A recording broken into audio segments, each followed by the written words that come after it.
people that has already happened to? Do you have a plan in place to get them here? Do you want to do this last one first? That second part, there were SIVs denied boarding in the immediate hours after. There were carriers that overinterpreted our guidance. They're responding. We have great partnerships. They responded to the security aspect, and then we had to work with them to rebook travelers. We've taken steps contacting a relative in the U.S. to find someone who was already denied boarding foreign so that we can tell them that they'll be allowed to board. We've worked very hard to correct and clarify any of those issues. As of yesterday, the Department of Defense didn't know that SIVs were permitted under this guidance. They were compiling a list so that they could make requests for SIVs to be let in the country. Why didn't the department, if this guidance was clear and it was just a few cases in which people overinterpreted the guidance, the airlines, why didn't the Department of Defense know as of yesterday that SIVs were allowed to the extent to which they were compiling a list?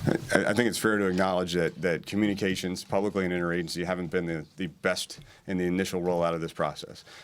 We have communicated with the Department of State now. Again, these guidelines will be on our website, and we're working with state and the carriers to make sure these folks know the rules and that we will allow them to board and process them for a waiver upon arrival. And Molly, can you say again the first thing about the Senator's office? So Senator Rubio said yesterday that his office had been told by the Department of State, I believe, and I believe also by the Department of Homeland Security, that they weren't allowed to provide information about the executive order to members of Congress, that they've been instructed by the White House not to do so.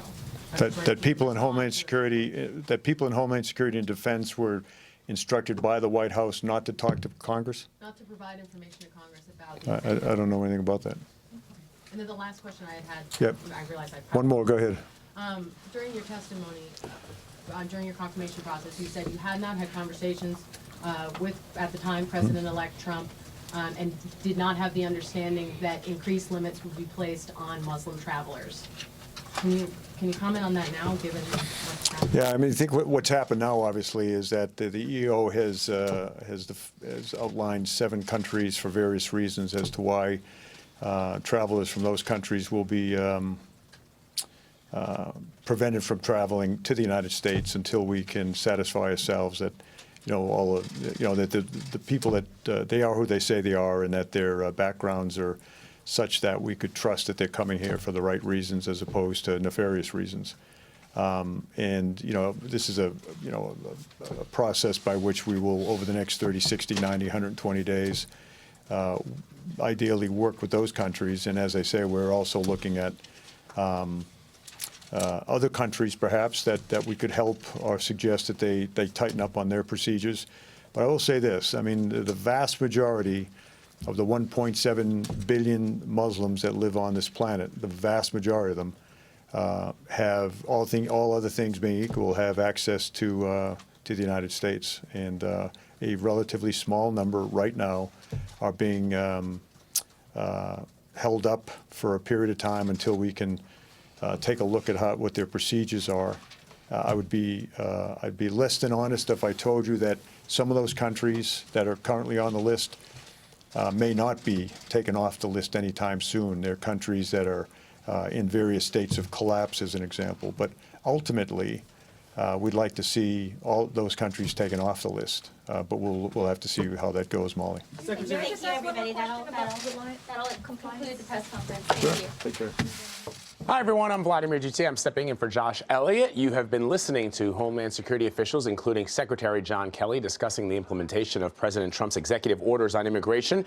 Let's get into this now. Joining me from Washington is CBS News Justice and Homeland Security correspondent Jeff Pegues. And from San Diego, California, we have criminal defense and immigration attorney Alex Ozols. So, Jeff, to you first.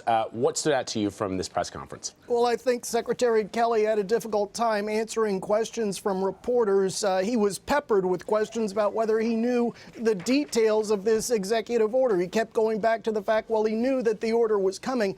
And then the reporters would follow up with a question, well, did you know the details of what was in this executive order? And I think that's an important question here, because we have reported and other outlets have reported that the executive order in a lot of ways threw the Department of Homeland Security for a loop. In other words, there were a lot of people there who were caught off guard by this when it was signed on Friday at the Pentagon by President Trump.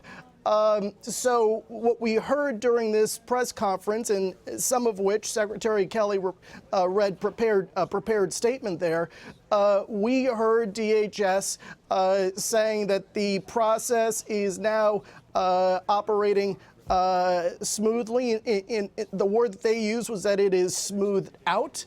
But we also heard the Department of Homeland Security pushing back against this notion that it was not prepared for the rollout of this program. And that's not what we are hearing from our sources. We are hearing that Secretary Kelly was on this Coast Guard plane traveling back from Miami to Washington, and that he was watching the signing of the document, and that there were a lot of people around him, certainly, and in the department, who were caught off guard by this. Now, the question may be, well, if you knew it was coming, was DHS prepared to implement this? Maybe that was the question, but DHS answering these questions and pushing back against this notion that this was a confusing rollout that even Speaker Ryan acknowledged today. Yeah, Jeff, with regards to when did Secretary Kelly know that this was coming? As you mentioned, he reiterated several times that he knew that this was coming based on what then candidate Trump had said on the campaign trail, but very, very vague in his response. Also vague in the question that was given to him about Senator Marco Rubio saying that members of Congress had not been briefed about this, and also why they decided after they had implemented this executive order to go back and allow people with valid green cards to then board planes and come into the United States. So I guess, Jeff, does this press conference provide any more clarity for what is going on there? I don't know if it does. I think it raises more questions. He said, Secretary Kelly said, that this was a document that with which there was a close hold. In other words, there were a lot of people who did not see this document. He says that he looked at the language in the document, didn't make any changes there, but that there were a lot of people in the Department of Homeland Security who did not see the document because there was a close hold on this. So in a lot of ways, I think this raises more questions about what the story really is here. I mean, we saw it at airports. There was confusion. And we have heard from sources who tell us that this was a department that was not prepared to roll this thing out. All right, Alex, let's talk about the legality. You have questioned the legality of this executive order. Are you confident that the courts will ultimately strike it down? Yeah, I think it's pretty clear that it's unconstitutional. The main issue is the due process clause. Now, the due process clause says that you can't take away someone's rights or liberty away from them without due process of law. And what that really means is, let's say you have a driver's license and the state's trying to take it away, or welfare, or Social Security. They can't just take that away.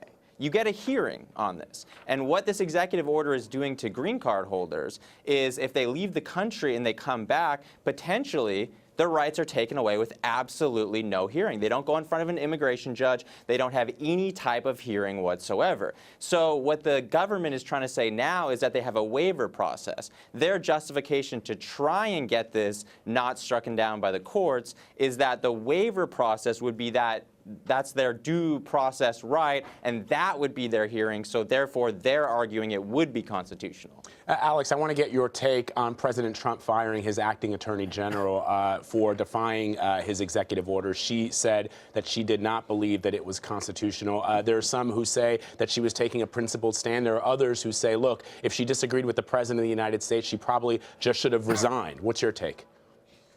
I mean, she knows the law. It's clear she knows the law. And I read a little bit about it, and her take on it was that she didn't want to defend something that she believed was unlawful. And looking at the Fifth Amendment of the Constitution, the First, the Equal Protection Clause, over and over again, it looks like it's not going to stand up in the courts. The way it's currently written, it looks like it's not going to stand in the courts. And she didn't want to defend that. That's her job, to know that she can't be defending that if she thinks it's unlawful. So the move of firing her, I think that, it may be not the right word, but I think it may be a little bit distasteful. I feel like she was standing up for what she believed in. She felt like she was standing up for the law, and she was immediately fired because of it. Jeff, the Secretary was asked what exactly constitutes extreme vetting. He said they were looking at a few options and offered very few specifics. He said some of those specifics could entail looking at social media, but That's part of the process already, is it not? And from what we saw from Bill Whitaker's reporting on 60 Minutes this weekend, the process by which, for example, Syrian refugees come into this country is already extremely long. We're talking, in some cases, almost 2 years. Well, listen, I thought that was pretty telling about how they are handling this. He said that the guidelines are still essentially a work in progress. So what does that tell you about whether this was a plan that they were prepared to implement? I mean, that is a question that I think the way he answered that question raises.